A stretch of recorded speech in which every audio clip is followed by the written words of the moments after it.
सावन के महीने में शुक्ल पक्ष की भी अष्टमी पड़ेगी और कृष्ण पक्ष की भी अष्टमी पड़ेगी। बोलो पड़ेगी कि नहीं पड़ेगी? दोनों पक्ष में अष्टमी पड़ती है। सावन के महीने की जो अष्टमी होती है, शिव महापुराण की कथा में और देवी भागवत में वर्णन मिलता है।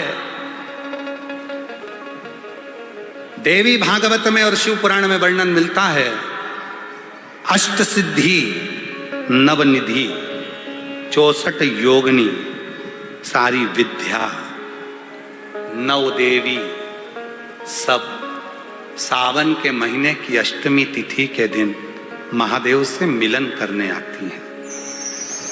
भगवान देवाधिदेव महादेव 11 रुद्र के रूप में, 12 ज्योतिर्लिंग के रूप में, सहस्त्र नामावली के रूप में शिव उनसे मिलते हैं, उनसे मिलते हैं।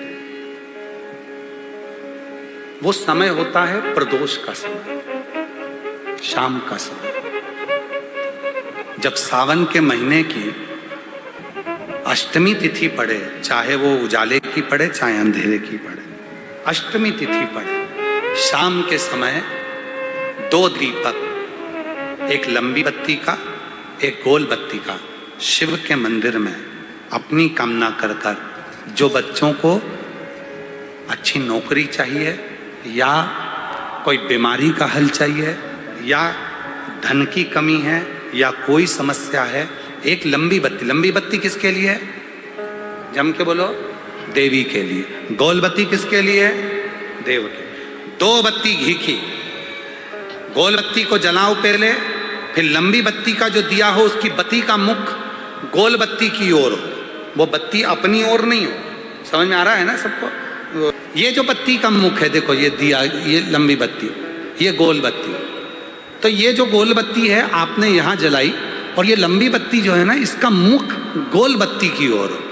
64 योगिनियाँ, अष्ट सिद्धि, नवनिधि, 9 देवियाँ, सारी विद्या। शिव जी की जो गोल बत्ती है, शंकर क्या है? ज्योतिर्लिंग, ज्योतिर्स्वरूप। माँ दुर्गा क्या है? ज्योति स्वरूपा। क्या कहते हैं? ज्वाला महारानी की। ये ज्योति के रूप में जब हम गोल बत्ती के सामने अष्टमी के दिन प्रदोष के समय पर लंबी बत्ती का दीपक, पहले गोल बत्ती का दिया जलाया, फिर ये लंबी बत्ती का मुख उधर की ओर कर कर दीपक को जब हम प्रज्वलित करते हैं और अपनी जो कामना दोनों दीपक के सम्मुख में करते हैं, वो कामना पूर्ण होकर ही रहती है।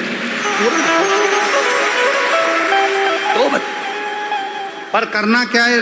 दोनों अष्टमी पर, सावन के महीने में जो उजाले पक्ष की अष्टमी आएगी उस पर भी करना है, और जो अंधेरे पक्ष की आएगी उस पर भी करना है। किसी भी अष्टमी तिथि को 12 महीने में शुक्ल पक्ष कृष्ण पक्ष की अष्टमी तिथि पड़ती है। यदि किसी भी अष्टमी तिथि को अगर किसी ने नियम बनाया 5 अष्टमी का, 8 अष्टमी का, 7 अष्टमी का, एक कनेर का पुष्प शिव जी के शिवलिंग को समर्पित करना, अशोक सुंदरी के स्पर्श करना, और जो जलाधारी होती है, जैसे ये शिवलिंग है, ये जलाधारी है, तो पहले शिवलिंग पर स्पर्श, फिर अशोक सुंदरी का स्पर्श, फिर जलाधारी पर कनेर का पुष्प शिव जी की ओर मुख कर कर, अर्थात जैसे मानो ये कनेर का पुष्प है, तो ऐसा शिवलिंग का स्पर्श करते हुए जलाधारी पर जो समर्पित करता है, भगवान शंकर उसके मन की कामना को पूर्ण जरूर करते हैं। एक कनेर का ना होगा कि शिव जी को एक पुष्प बड़ा प्रिय है, इसको शंख पुष्पी पुष्प कहते हैं, जिसको अपराजिता का पुष्प भी कहते हैं। 3 तिथियां ऐसी हैं, चतुर्दशी अमावस्या की भी और चतुर्दशी पूर्णिमा की, अष्टमी नवमी अमावस्या की भी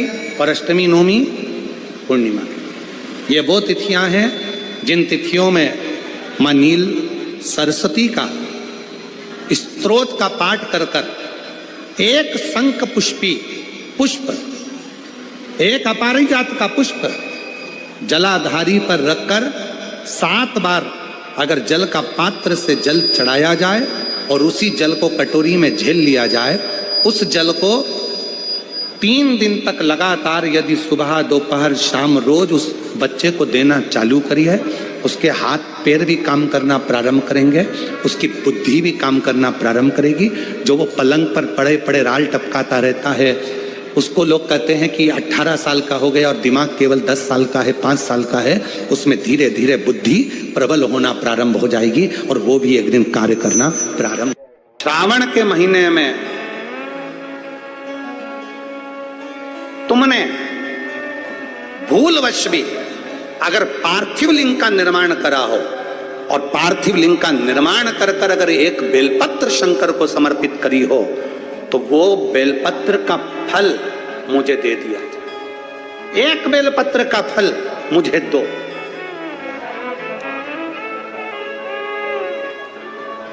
एक बेलपत्र का, हाँ, केवल एक बेलपत्र का फल मुझे दे दीजिए, केवल एक बेलपत्र का फल मुझे प्रदान कर दीजिए, केवल एक बेलपत्र का फल मुझे दे दीजिए। एक बेलपत्र, हाँ।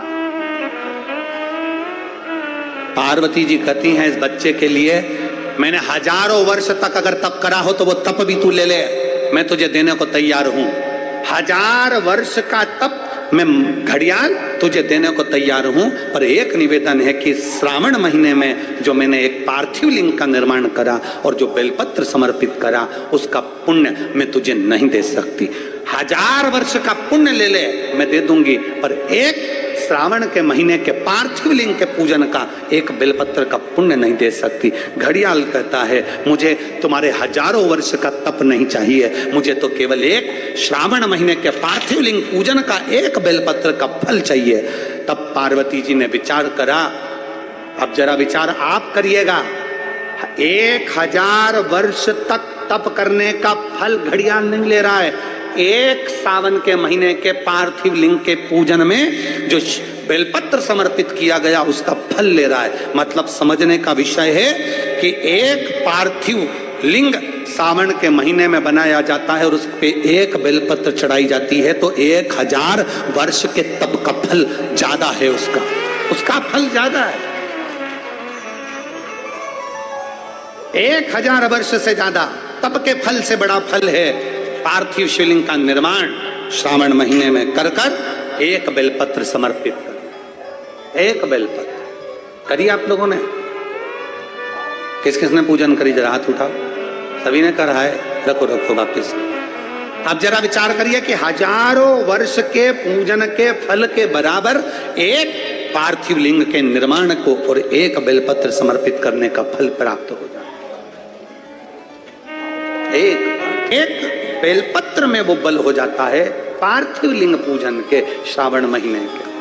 हमसे लोग कहते हैं क्या पड़ी तुमको सावन महीने में शिवलिंग का निर्माण करवाना, पूजन करवाना, ऑनलाइन करवाना, क्यों? हम कहते हैं भूलवश भी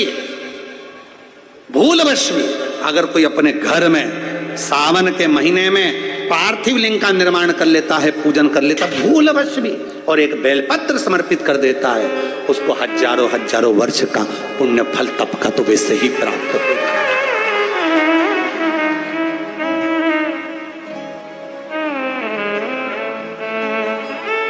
अब इतने कम से कम जिस दिन पार्थिव लिंग का निर्माण का करते हो आप लोग, पूजन करते हो, उतने समय तो कम से कम तुम्हारे विचार तो अच्छे रहते हैं, तुम्हारी बुद्धि तो अच्छी रहती है, तुम्हारा चित्त तो अच्छा रहता है, उतने समय तुम भगवान शंकर की भक्ति तो करते हो।